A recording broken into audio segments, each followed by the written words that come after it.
안녕하세요 여러분, 윤희입니다. 오늘도 사건, 사고 이야기로 찾아왔는데요. 오늘의 이야기는 태국의 국경도시 메솥에서 시작이 됩니다. 이곳이 어떤 곳이냐면요. 그 미얀마의 북부 국경과 맞닿아 있어서 이 두 양국을 연결하는 그런 교통과 교역의 관문 같은 도시입니다. 2025년 1월 3일 오전 11시 반, 한 남자가 차량에서 내려서 이곳 메솥에 도착합니다. 여기서 저희 촬영 크랭크인 행사하는 건가요? 남성이 묻습니다. 그때 이렇게 한쪽에 이렇게 총을 메고 무장한 그런 괴한들이 그를 갑자기 둘러싸면서 쓸데없는 소리 하지 말고 차에 옮겨 타 이러면서 갑자기 이 남자는 영문을 알 수 없어서 어리둥절하는데 다른 차에 강제로 이렇게 떠밀려서 태워집니다. 그리고 이 괴한들은 이 남성을 강을 건너서 이 미얀마의 미야와디라는 지역으로 끌고 갑니다. 이제 여기 도착한 이 남성의 선택지는 단 두 가지뿐이었습니다. 하나는 이 범죄 조직의 지시를 따라서 중국에 있는 이 자국민들을 속이는 피싱범이 되느냐, 아니면 두 번째는 죽음을 각오하고 도망치느냐. 여자친구한테 5분 후에 촬영 크랭크인 행사한다, 뭐 요런 마지막 메시지만 남기고 이 중국의 배우 왕싱은 이날 1월 3일 정오 무렵 연락이 완전 두절됩니다. 이 실종된 배우 왕싱은 1993년생으로 2025년 올해 1월 이 사건이 일어난 시점 30살이었고요. 중국에서는 배우로 활동을 하고 있었습니다. 이 왕싱의 싱이 별이란 뜻이에요. 그 화성, 수성, 토성, 거성, 박명수 이런 거 할 때 그 성자라고 보시면 돼요. 그렇게 왕싱은 이 별이라는 자신의 이름처럼 스타가 되고 싶은 꿈이 있었어요. 그러니까 어릴 때부터 외모도 훤칠했고 그리고 연기에 특히 매력을 느껴서 상하이 영화예술학원을 졸업하고요. 배우로 활동하기 시작합니다. 2015년부터 꾸준히 정말 여러 작품에 출연해서 인지도를 쌓습니다. 그리고 최근에는 조연으로 출연을 하기도 하고요. 근데 문제가 다작을 하기는 했지만 생각보다 열심히 노력한 만큼 빵 하고 뜰 수 있는 그런 좋은 기회가 아직 주어지진 않았어요. 이제는 나이가 30살이잖아요. 30살 아직 젊긴 하지만 이 30대로 접어들었다는 이 생각에 마음이 정말 조급해집니다. 내가 가진 이 배우로서의 커리어를 더 높은 곳으로 잘 쌓아가고 싶은 마음에 굉장히 절박해졌다고 합니다. 한편 이 왕싱은 평소에 자신이 출연할 수 있는 그런 작품을 적극적으로 찾는 편이기도 했는데요. 그러던 지난 2024년 12월 24일 작년 크리스마스 이브 때죠. 메신저에 보시면 이 배우들이 모여서 정보를 교류하는 그런 그룹챗이 있는데요. 우리나라의 카톡 단톡방 이런 거라고 보시면 돼요. 거기 오디션 공고가 하나 올라옵니다. 그 공고를 올린 사람은 GMM 그래미라는 회사의 캐스팅 담당자 시리우라고 자신을 소개를 해요. 태국 방콕에서 작품 촬영권이 하나 있는데 영어 회화가 되는 남자 배우를 구합니다. 라는 내용이었고요. 비교적 이런 간단한 채용 공고를 배너 형식으로 이미지 파일로 단톡방에 공유를 합니다. 방콕에서 촬영이라고? 역시 언어 공부는 해두면 쓸데가 생긴다니까? 왕싱은 평소에 영어 공부를 좀 해놔서 동료 배우들에 비해서 좀 영어 소통, 회화가 좀 되는 편이었어요. 왕싱은 이제 그 채용 공고를 보고 GMM 그래미 이렇게 검색을 해보는데요. 근데 이게 웬일이래요? 이 GMM 그래미라는 회사는 태국의 엔터테인먼트 거대 그룹, 굉장히 큰 미디어 회사들을 거느린 거대 공룡이었습니다. TV 채널도 25개나 가지고 있었고요. 음반 제작사도 있어서 아이돌 양성도 하고 그런 회사라는 거를 검색으로 발견을 해요. 이게 이런 현지의 큰 회사를 통해서 해외 로케로 촬영을 하러 간다는 거는 단순한 이 배역 하나를 맡게 된다는 그 이상의 의미잖아요. 이거를 이제 잘 하게 되면은 태국 진출로의 기회까지 잡게 되는 셈이기도 하고요. 그래서 왕싱은 이 배역 꼭 하고 싶었습니다. 그래서 왕싱의 3년째 교제 중인 여자친구 지아지아가 왕싱을 도와서 이 왕싱이 연기하는 장면을 촬영을 해주고요. 그 영상을 이제 GMM 그래미의 캐스팅 담당자 시리우에게 보내고 피드백이 오기를 간절히 기다립니다. 그러던 이틀 후인 12월 26일 이 슈리우에게 메시지가 하나 옵니다. 오디션 영상 봤는데 괜찮네요. 저희랑 일 같이 하시죠. 그리고 여권 사본 좀 보내주시겠어요?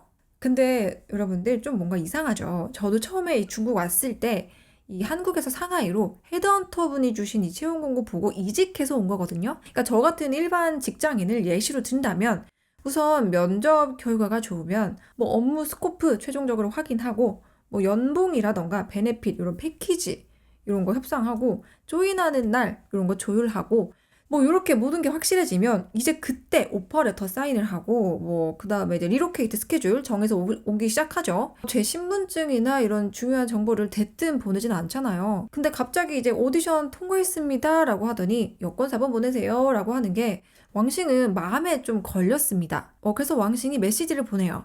선생님, 저 아직 여권이 없어요. 이 배역을 최종적으로 따게 되면 그때 서류들을 신청하려고 계획 중이었거든요. 그리고 선생님, 이게 드라마인지 영화인지도 제가 아직 모르는데 혹시 어떤 걸까요?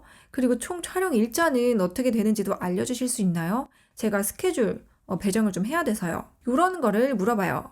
근데 제 3자인 제가 봤을 때도 너무나도 지극히 정상적인 그런 궁금증으로 보이죠. 이 슈리우라는 사람은 처음에는 총 14일 동안 찍는 스케줄입니다 라고 말해요. 근데 또 다음날 물어볼 때는 7일에서 8일 정도?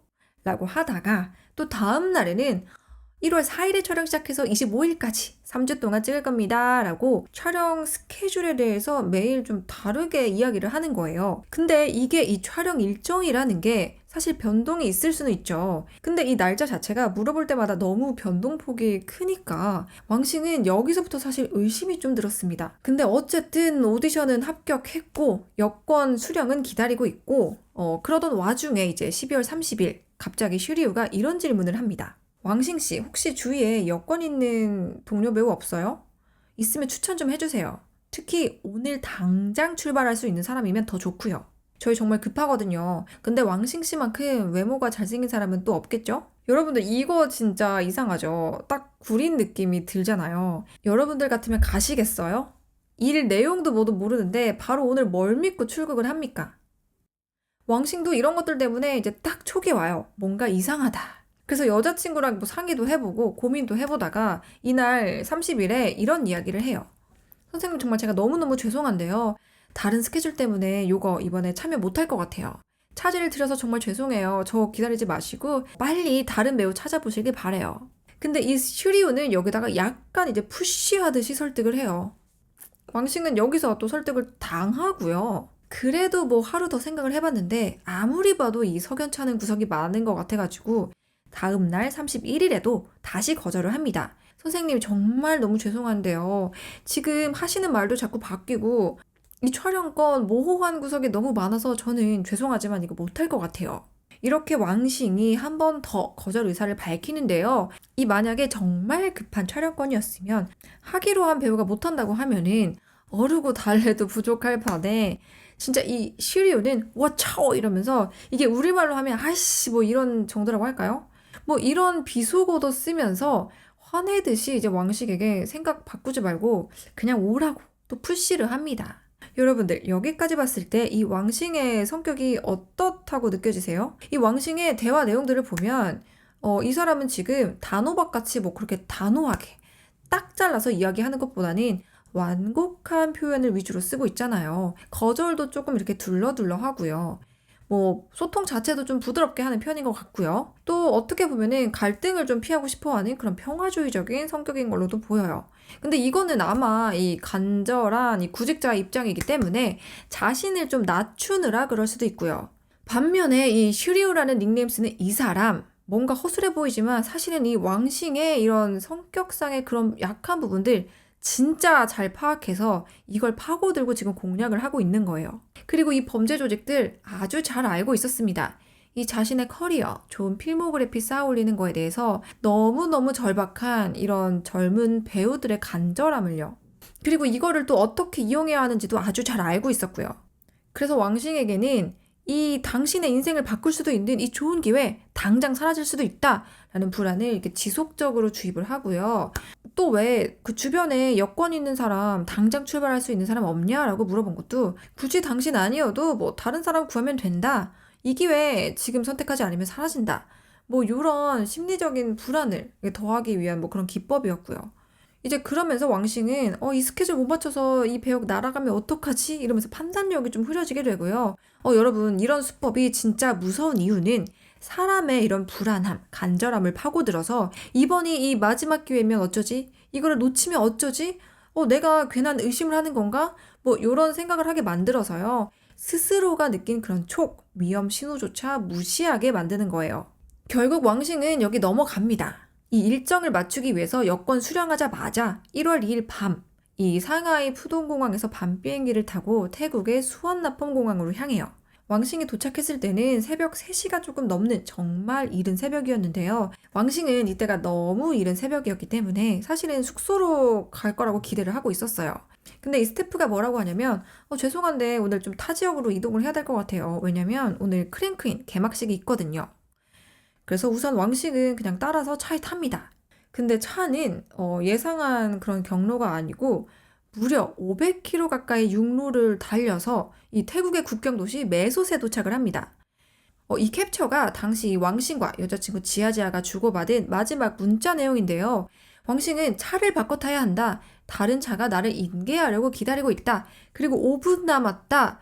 라는 내용만 남기고 중국 시간 11시 45분 연락이 완전히 두절됩니다. 그리고 이때 뭔가 위험을 좀 느꼈는지 이곳의 위치를 메신저에 추가된 친구들이 볼 수 있도록 이 메신저상 피드에 위치 공유를 해둡니다. 뭐 다들 알고 계셨겠지만 왕싱은 GMM 그래미라는 이 큰 회사의 오디션에 통과한 게 아니고요. GMM 그래미를 사칭하는 범죄 조직에 속아서 납치된 것이었습니다. 왕싱을 이 맞이하러 나온 사람들, 아니 애초에 이 왕싱에게 연락을 한 사람들은요. 아폴로 휘황이라는 중국계 범죄 조직의 조직원들이었어요. 이 아폴로 휘황은 표면적으로는 이 태국에 있는 일자리 중개 에이전시다 라고 자신들을 소개하고 있지만 사실은 진라오후라는 이 중국 광동성 출신, 이 진라오후의 뜻이 뭐냐면 금호랑이라는 뜻이에요. 금호랑이라고 하면은 어감이 별로 살질 않으니까 골든 타이거라고 해둘게요. 이 광동성 출신의 골든 타이거라는 인물이 배후에 있는 납치, 인신매매, 피싱 사기 등등 온갖 이런 불법 활동을 주도하는 조직이었습니다. 이 왕싱이 끌려간 곳, 그리고 이 아폴로 휘황이 있는 이곳은 미얀마의 이 국경 도시 미야와디 지역의 KK파크라는 곳에 있었어요. 이 KK파크가 어디냐? 여러분들 왜 그 공장이나 그런 특정 산업들이 모여있는 공단 아니면 산업단지 있잖아요. 그런 것처럼 여기는 사기, 보이스피싱, 문자피싱, 러브스캠, 온라인 불법 도박 등등등 이런 인터넷 범죄를 저지르는 조직들이 다 모여있는 교도소형 범죄 산업파크 같은 곳이었습니다. 땅은 미얀마지만 여기 있는 범죄 조직들은 외국계, 특히 중국계가 되게 많았고요. 이거 구글어스에서 이곳 모습을 볼 수가 있거든요. 정말 무슨 교도소들이 모여있는 그런 공단처럼 생겼죠. 그리고 또 관심 있으신 분들은 나중에 이 영어로 유튜브에다가 KK파크 미얀마라고 쳐보시면 이곳에 대한 이런 고발 뉴스나 이런 게 현장 취재 되게 많이 나와서 한번 나중에 보시는 것도 추천드려요. 그러면 왜 하필 이 미얀마의 미야와디 지역이냐? 이 미야와디라는 곳은요, 우선 미얀마 내에서 소수민족 무장 세력들이 많은 곳이에요. 이 미얀마가요, 여러분들 다들 아시는 것처럼 가뜩이나 정치적으로 엄청 불안한 상태인데 이곳 상황 자체가 미얀마 정부조차 개입하기가 어려운 이런 상태가 되어버리면서 이 미얀마 안에서도 치안의 사각지대가 되어버립니다. 그래서 그런 소수민족 무장 세력들, 부패한 군벌들, 그리고 범죄 조직 간의 이런 결탁이 이루어져요. 그럼 여기서 일하는 사람은 어떤 경로로 오냐? 여러분들 여기를 제 발로 왔겠어요? 보통 이렇게 왕싱처럼 납치되어 온 거예요. 이런 범죄 조직들은요, 왕싱이 당했던 것처럼 이 해외에 일자리가 있다라는 이런 구인 광고를 내거나 아니면 정말 좋은 특가 여행 프로그램이 있다라는 식으로 광고를 내고요. 그리고 이제 여기 소가 넘어가면 왕싱처럼 이곳으로 오게 되는 거죠. 이제 피해자들이 이곳에 오면 온갖 폭력, 위협에 시달리면서 이 사기 조직의 조직원이 되는 거예요. 자기의 의사랑은 상관없이요. 특히 여성 피해자들의 경우에는 성매매 등의 연루가 될 수도 있고요. 그러다가 이 사람들이 성과를 내지 못한다. 회사에서 성과 내지 못하면 잘리지만 근데 여기서는 성과를 내지 못하면 가차없이 이제 다른 조직으로 팔아넘겨지거나 아니면 가족들에게 연락해서 지금 억대의 몸값을 요구를 하거나 하는 식으로 정말 이 한 사람으로 뽑아먹을 수 있는 거는 최대한으로 다 뽑아먹습니다. 도이체벨레라는 이 독일 매체에 따르면요. 이 피해자들이 KK파크에 도착하면 우선 신체 검사를 받는데요. 이건 그냥 단순 신체 검사가 아닙니다. 장기 적합성 검사입니다. 성과를 내지 못하는 사람들 중에서는요. 이렇게 장기 밀매의 희생양이 되기도 하는 거죠. 여러분들 이미 중국에서는 이런 납치 피해 사례가 너무너무 많기도 하고요. 뭐 한 차례 대대적인 소탕 작업을 펼치기도 했지만 지금 이런 납치 사례가 워낙 많습니다. 아무튼 왕싱이 이런 곳에 지금 붙잡혀 온 거예요. 왕싱은 여기 잡혀와가지고 이제 다른 피해자들과 같이 머리를 빡빡 밀리고요. 훈련을 받습니다. 무슨 훈련이라면요. 왕싱은 이제 문자 사기팀에 배정이 되어가지고 문자 사기치는 그런 훈련을 받게 돼요. 그리고 왕싱이 여기서 좀 적응이 되고 나서 상황 파악을 해보니까요. 이제 자기같이 당에서 온 중국인들이 요 같은 건물에만 최소 50명 정도 되어 보였습니다. 한편 이때 중국에서는 어떤 일이 있었냐? 1월 3일 이후로 이 왕싱의 여자친구 지아지아는 자기 남자친구랑 연락이 안 되니까 너무 불안한 상태였어요. 뭐 일상생활이 전혀 되지 않는 거죠. 그래서 왕싱 가족들이랑 만나서 대책에 대해서 뭐 논의도 해보고 신고도 해보지만 수사 상황에 대한 뭔가 유의미한 진전 소식 들리지 않았습니다. 이 지아지아는 마음이 너무 급하고 답답했지만 스스로 침착함을 좀 유지하려고 노력을 하고요. 1월 5일 그녀의 웨이보에 도움을 요청하는 이러한 장문의 포스팅을 하나 올립니다. 정말 긴급한 요청 하나 드립니다. 배우 왕싱이 1월 3일 중국 시간 오후 12시경 태국과 미얀마 국경에서 연락이 끊겼습니다. 저는 그녀의 여자친구 지아지아라고 하고요. 왕싱의 동생이랑 제가 지금까지 왕싱의 행방을 알아내기 위해 정말 여러 가지 방법을 써봤지만 아직까지 아무런 성과가 없습니다. 그래서 인터넷에 이 실종 사건을 공유하고 여러분의 도움을 받고 싶습니다. 제 한 사람 개인의 힘이 작을 수는 있지만요. 저는 결코 포기하지 않을 거예요. 왕싱이 잘못된 결정을 내려버렸지만 저는 어쨌든 일이 벌어졌으니까 반드시 최선을 다하고 이 상황 해결할 겁니다. 지아지아는 이 글을 올리면서요. 이 포스팅에 지금까지의 모든 상황을 숫자를 붙여서 정리를 해둬요. 왕싱이 어떤 배우고 어떤 작품들에 출연을 했으며 그가 어떤 사람인지 쓰고요. 지금까지의 상황을 타임라인별로 숫자를 붙여서 정말 일목요연하게 정리를 해서 올립니다. 뭐 사진, 지도도 함께 올리고요. 그리고 자신은 곧 출국해서 1월 6일 방콕에 도착할 예정이라고 앞으로의 플랜도 공유를 합니다. 그리고 가장 중요한 거는 그동안 왕싱과 함께 작품에 출연했던 인지도가 굉장히 높은 이런 대스타들의 계정을 태그합니다. 왜냐면 요 지아지아 이 개인의 계정은 파급력이 없으니까요. 다행히도 그 스타들이 하나, 둘 이 지아지아의 웨이브 포스팅을 리포스팅하기 시작합니다. 서기, 야오천 등등 몇 명의 대스타들이 이 지아지아의 도움 요청 글을 리포스팅하면서 순식간에 이 사건이 소셜미디어 상에 엄청나게 공유가 됩니다. 한 배우는 이렇게 써서 공유를 하기도 해요. 그와 2021년에 함께 영화를 찍으면서 만났는데 왕싱은 정말 작품을 위해서 자신을 헌신하고 노력하는 배우였습니다. 더 많은 사람들이 제 웨이보를 보기를 바래요. 그리고 꼭 아무 일 없이 그가 돌아오기를 바랍니다. 이 사건이 점점 더 많은 대중들에게 알려지게 되고 중국에서는 인기 뉴스로 떠오르게 되면서 이 중국에 있는 태국 대사관 그리고 태국에 있는 태국 경찰이 이 사건에 정말 큰 비중을 가지고 사건 조사에 착수하게 됩니다. 여러분들 그 태국 방문하는 그 여행객 1위 국가가 바로 중국이에요. 그리고 태국은 2025년 중국인 관광객 800만 명 유치를 목표로 하고 있었습니다. 비록 이 사건을 주도한 조직이 이제 광동 사람인 골든타이거가 만든 조직이긴 하지만 왕싱이 어쨌든 태국에서 납치가 되었잖아요. 그래가지고 이 중국 내에서는 태국이 너무 위험하다. 태국은 가면 안 된다. 뭐 이런 여론이 정말 빠르게 확산이 되고 있었습니다. 그래서 태국 당국이 정말 긴급하게 나서기 시작한 거예요.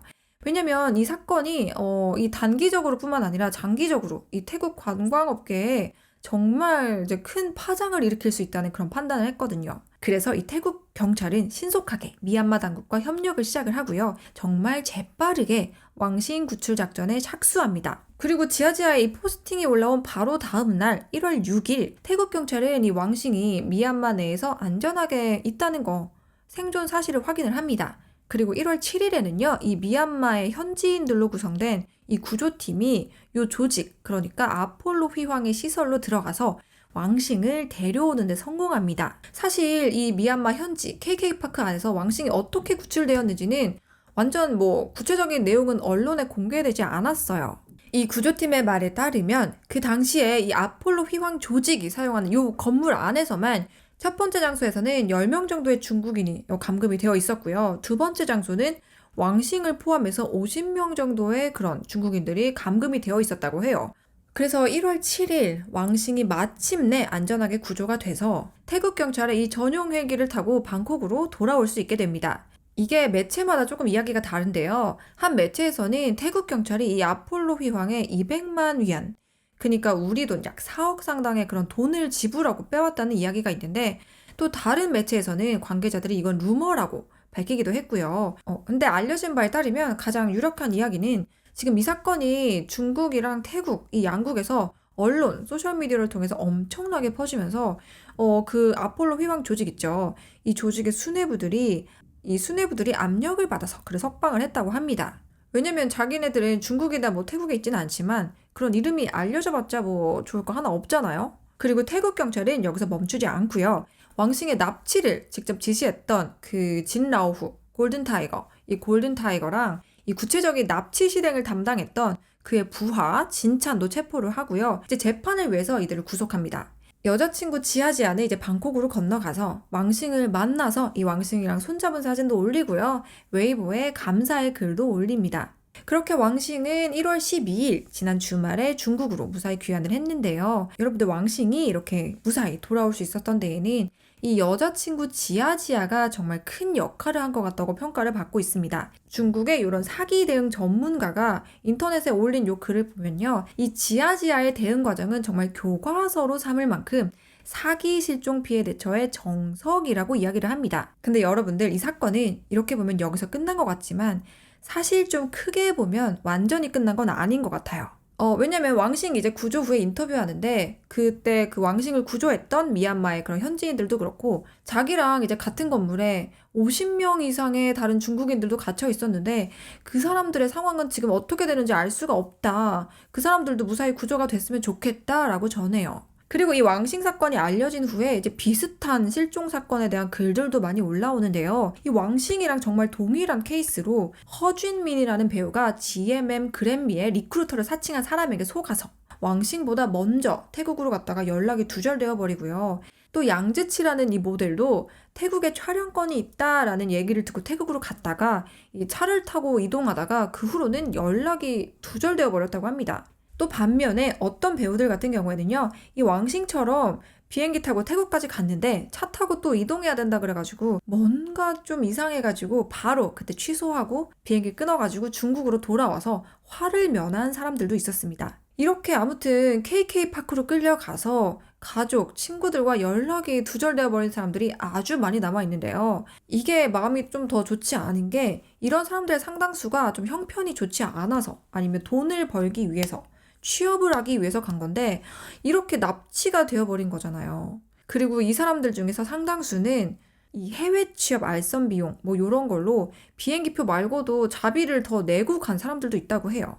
그리고 또 여러분 요 KK파크에서 한국인이 구출되었다는 뉴스도 찾아보실 수가 있고요. 그리고 또 조사를 계속 해보니까 말레이시아, 대만, 베트남, 브라질, 싱가폴 등등등 정말 여러 나라 사람들이 비슷한 사례로 연락이 두절되었다는 그런 사례들이 많더라고요. 그래서 아무튼 모든 피해자들이 빠른 시일 내에 각자 자신의 고국으로 가족들의 품으로 안전히 돌아오기를 기원하면서 오늘의 사건 이야기를 마치겠습니다. 그럼 오늘도 이야기 들어주셔서 감사하고요. 저는 다음번에 또 다른 사건 사고 이야기 재미있는 영상으로 찾아오겠습니다. 감사합니다.